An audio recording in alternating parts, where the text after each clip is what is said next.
Should you buy a house in 2022? Is now really the right time to buy? Or should you save money and wait for the market to crash? You're opening Pandora's box with those questions, but I am going to do my best to answer them. With, of course, the understanding that I do not have a crystal ball. So stick around to get some insight on the Toronto real estate market for 2022 and what you should possibly be doing, whether you should be buying or waiting. What's up, everyone? It's Vazquez here, and we are back with another video where we're going to talk about whether you should go forward with your plans to buy a house in 2022, or if you should hold off, wait for the market to crash, and then buy. If you find this information valuable or it's helpful to you at all, please do me a huge favor and hit the like button, drop a comment below, hit that subscribe button, and make sure that notifications are turned on. Would be seriously appreciated. It does help me grow the channel. So back to the questions. Should you buy a house in 2022 or should you save up and wait for the market to crash? The answer, it really depends on what you think is gonna happen. As the expert, I'm gonna talk about what I'm seeing in the market and what I think is gonna happen over the next year, but ultimately the decision is yours whether you should wait or if you should buy. And if you saw my video from last week, you'll kind of know where I'm going with this. So if we focus on the second part of the question, which is should you be saving up money and waiting for the market to crash? Well, I always tell everyone that you should always be saving money. I think that's just a good practice and you should always be doing that, regardless of what the market is doing. Now, when we talk about waiting for the market to crash, that becomes a gamble, and I'll explain what I mean. You can't avoid gambling when it comes to real estate. Same thing with the stock. If you're buying a stock, you can't avoid gambling when you do that. You buy the stock with the expectation that it's gonna go up in value, but nothing is 100% certain. Like, you don't know for 100% certainty that it's gonna go up in value. You could make an educated guess on what the stock's gonna do and you think that it's gonna go up, but something crazy could happen, something could come out of left field and the stock could lose value, right? Now, buying real estate is not the same thing as buying a stock. It's actually quite different, but I'm just using that as an example because a lot of people try and time the market with real estate, and that's just risky business. So whether you're buying now or you're waiting for the market to crash, it's a gamble. And when I say gamble, I mean you're making a bet. You're either betting on the fact that the market's too hot right now and it's gotta come down, so you're gonna save money and wait, or you're betting on the fact that the market's gonna continue going up and you're gonna get in as soon as possible. Both sides have risks, and unfortunately, there is no real safe bet right now.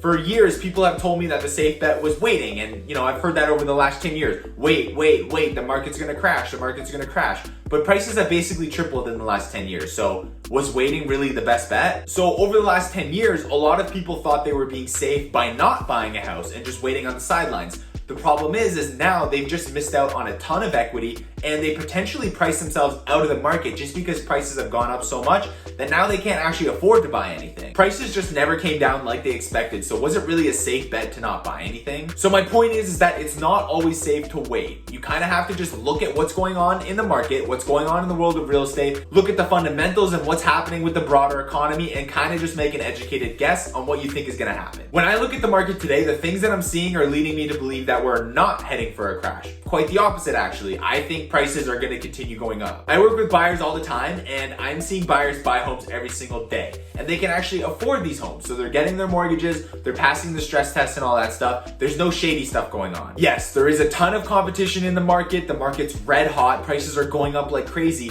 But it's basically just all these buyers that can actually afford the home competing for the limited supply. So when you have all that demand just competing for the limited supply, of course prices are going to be going up. But the point I want to make is that these people can actually afford the homes they're buying. So you can kind of rule out a 2008 type of crash where there was a lot of shady stuff going on with the banks and mortgages and things like that. A lot of the people that, at least that I'm working with, are approved, they're passing the stress test, they have the money and they can afford these homes. So it really just comes down to a basic supply and demand equation. You have a ton of people looking to buy homes and looking for a place to live. And guess what? We just haven't been building homes. The amount of homes we build each year is nowhere near the amount needed to meet the demand from all of the home buyers. There's a crazy imbalance there, which is why prices have continued to just skyrocket. Then you dump low interest rates onto the problem, which is just throwing gas onto the fire. And then you add things on like the government's just printing money, which creates more inflation, which doesn't help the problem. So with the supply and demand equation out of whack and all this extra stuff just getting thrown on top of it, we're seeing these crazy increases in price instead of just a modest, predictable, slow growth in prices. Of course, the government's gonna try and come up with these regulations and rules to try and slow down the price growth and make homes affordable again. But really, those don't ever work as a long-term solution. What they need to do is focus on the root of the problem, which is increasing the supply, and that just takes a lot of time. So if you're waiting for the market to crash, it's highly unlikely that that's gonna be happening in 2022. I'm putting my chips on that's not gonna happen. Now, a lot of people think that once interest rates go up, people are gonna start losing their houses because they're not gonna be able to make their payments, and then there's gonna be more houses on the market, which is gonna create this spiral effect, which makes the market crash. And I am sure that some people might lose their houses, you know, people lose their jobs and things happen, but I don't think it's gonna be a widespread problem, especially people getting mortgages with the big banks. They have to pass the stress test and all that stuff. So basically the bank's telling them that they can afford their house even if interest rates go up. So I don't think that's really gonna happen.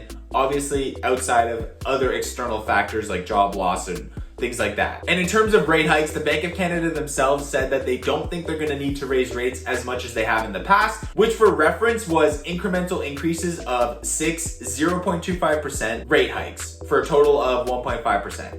So if the Bank of Canada themselves is saying that they don't think they're gonna need to raise rates that much, we're looking at not much of an increase in rates, maybe 0.5% to 1%, which is a lot, but I don't think it's enough to make people start losing their homes. And at the end of the day, even if rates go up, it might affect demand a little bit, but like I said, the supply and demand equation is just so far out of whack that I don't think it's gonna make that much of a difference. So to put this into perspective, let's do a little example. Right now, there are 10 houses on the market, but 30 people are trying to buy them. Now, let's say rates go up by 2%. It's probably not gonna happen. Like I said, it'll probably be closer to 0.5 to 1%. But let's say they go up 2%, which is a pretty big increase.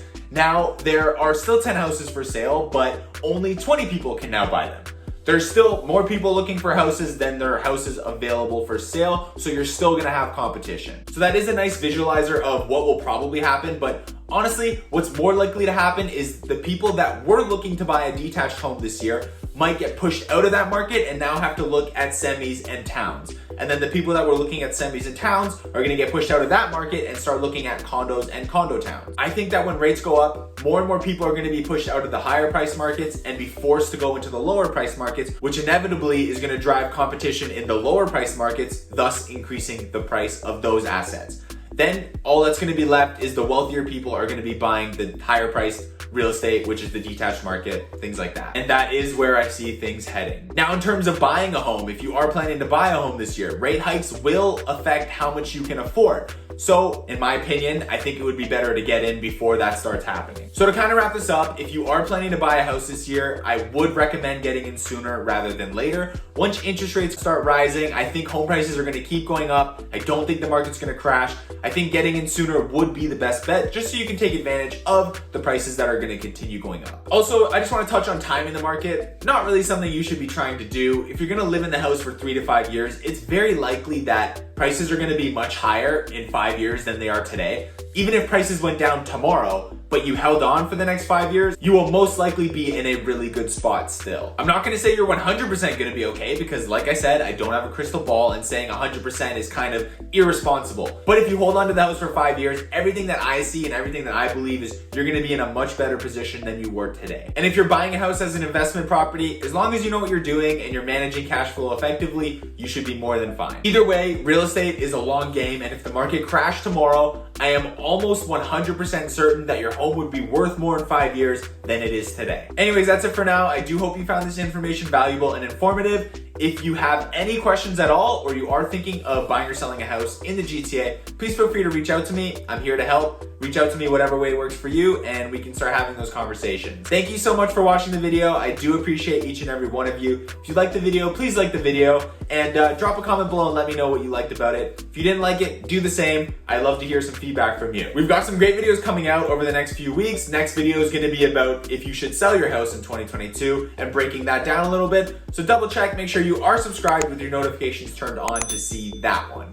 Until next time, enjoy yourself and have a really great week.